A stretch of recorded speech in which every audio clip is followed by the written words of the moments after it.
contigua al casco principal de esa estancia, otro sector. Uno puede notar que se encontraba en total estado de abandono, un casco antiguo, el que yo les mencionaba que estaba a nombre de Dudú, por ende todavía no pudo ser incautado o decomisado por el Estado. Entonces, una de las chozas en donde se encontraban habitando los nativos, un grupo de nativos de una comunidad de la zona, llegó la gavilla criminal, los mantenía en zozobra y bajo amenazas lograron montar una carpa porque esa sería su base de operaciones. De alguna u otra manera pretendían retomar sus actividades en un establecimiento ganadero en el cual trabajaban y operaban anteriormente con el capo narco Jarvis Jiménez Pavón. En ese establecimiento ganadero, además de amenazar y amedrentar a las comunidades indígenas, también ya comenzaban a amedrentar a los propietarios de las estancias contiguas y estaban montando la base en donde se encontraron, por ejemplo, los tanques de combustible, las evidencias como, por ejemplo, una avioneta siniestrada o partes de la misma, y todos los elementos que hacen presumir que ellos montaban las pistas clandestinas en ese sector. Un grupo criminal que estaba muy activo, operativo y que se estaba especializando en los secuestros express en esta zona del país, principalmente en el Amambay. Exactamente, estamos viendo en pantalla compartida todo este procedimiento, las seguidillas, estamos viendo también de qué manera traían los cuerpos. Y una situación que, bueno, en cierta manera, esta mañana muy temprano cuando escuchábamos a Alexis, pensábamos que era este grupo criminal que opera en el norte, que mantiene secuestrada a 3 personas, entre ellas al ex vicepresidente Oscar Denis. Pero finalmente, bueno, se supo que eran delincuentes comunes, aunque no se descarta que podrían tener cierta conexión de provisión de algún tipo de elemento. ¿Qué se dice al respecto, Alexis? Carlos, esa es una hipótesis que no se descarta. Primeramente porque hablamos de un grupo criminal y siempre se ha especulado con que los grupos, las facciones criminales trabajan ya en conjunto, por lo menos se dan cierto apoyo con el que opera en la zona norte del país. Otro dato no menor, la zona límite, sector hasta en donde tuvieron que emigrar los integrantes de la banda criminal que opera en la zona norte del país, debido que en su zona de mayor influencia anteriormente se encuentra más operativa la Fuerza de Tarea Conjunta, por lo que tuvieron que ser empujados hacia el departamento de Amambay.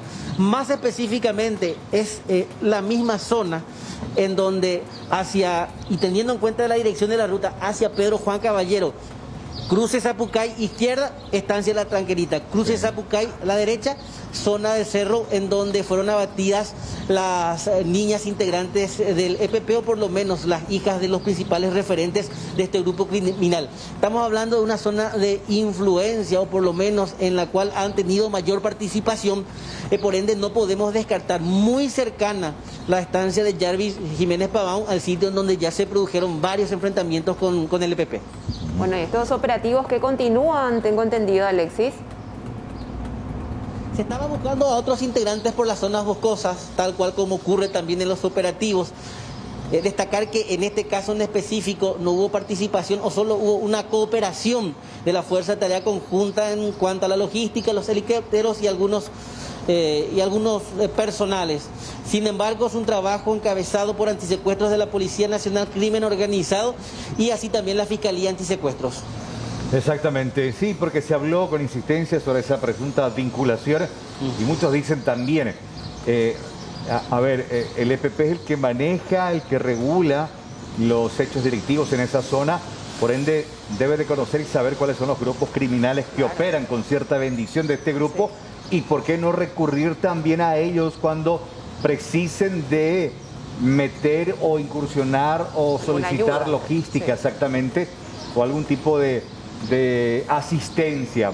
¿Cómo están todos vinculados esta gente que opera al margen de la ley? Bueno, no se descartaba. De hecho, seguramente cuando se tenga toda la información requerida y necesaria, creo que la policía va a dar un panorama mucho más certero de qué es lo que permanentemente hacían estos integrantes de esta gavilla, que en parte, bueno, fue reducida, abatida a balazos, y la otra que está siendo buscada por la policía. Carlos, no dejar de mencionar que así como puede haber una cooperación entre ambas gavillas, hablamos de una facción terrorista y un grupo criminal internacional, también se encargaron de ajusticiarse entre sí.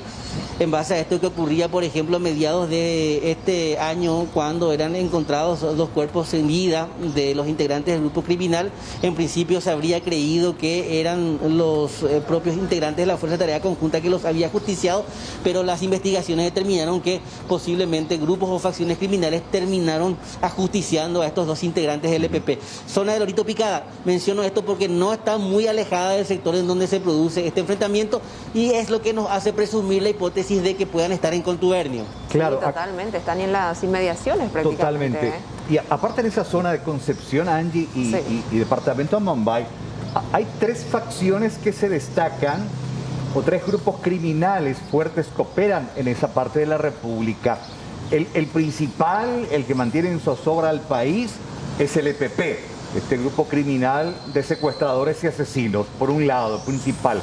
Después, no nos olvidemos que también hay facciones criminales que se dedican al narcotráfico. Sí. Narcotráfico, gente que financia grandes delincuentes que tienen plantaciones de marihuana y también de tráfico de cocaína. Gente que está a otro cocaína. de cocaína, exactamente, y plantación de marihuana. Están esos delincuentes también, los narcos, que también son muy característicos en cuanto a las ejecuciones cuando También. intentan incursionar o meterse en su rubro. Y después están los delincuentes comunes, de esos que Claro. hacen secuestros express, que hacen asaltos, cualquier tipo de hechos de violencia que pueda redituar económicamente. Tráfico de armas también. que También. incluye ahí. Carlos. Sí, Sí, tráfico, claro. Los delitos conexos al narcotráfico, pero no dejar de mencionar, siempre hablando de la zona y sin criminalizarla toda y no metiendo a todos en las mismas bolsas, que ahora mismo hay una guerra abierta entre las facciones del PCC y el clan de Fat Yamil. Recordarás todos estos cuerpos que fueron encontrados semanas atrás, inclusive algunos familiares de Fat Yamil. Luego de que muriera Rafat, está en juego el liderazgo por la frontera, por el tráfico de drogas, y en tal sentido se da y se desata esta lucha abierta. Es muy difícil el trabajo de la policía en esta zona del sin duda. país, y por ende también sumarle a todo eso una guerra abierta, facciones criminales, grupos que se están reintegrando, que anteriormente formaban una facción, y más la presencia también de los guerrilleros, finalmente hace una zona muy convulsionada en cuanto a hechos criminales. sí, de hecho, desde hace ya un par de meses se viene notando por los resultados y por los hechos de violencia, una guerra abierta, como decías, de esta familia que muchos años controló y a través de sus herederos sanguíneos sigue controlando la zona norte, principalmente entre Pedro Juan y la vecina Pontaponá, con relación a esta lucha con la gente del PCC.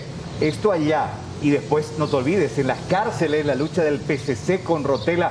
Sí, evidentemente que hay Rotela, sí. exactamente facciones que están peleando todo por el control y por el poder, que es lo que finalmente ellos pretenden.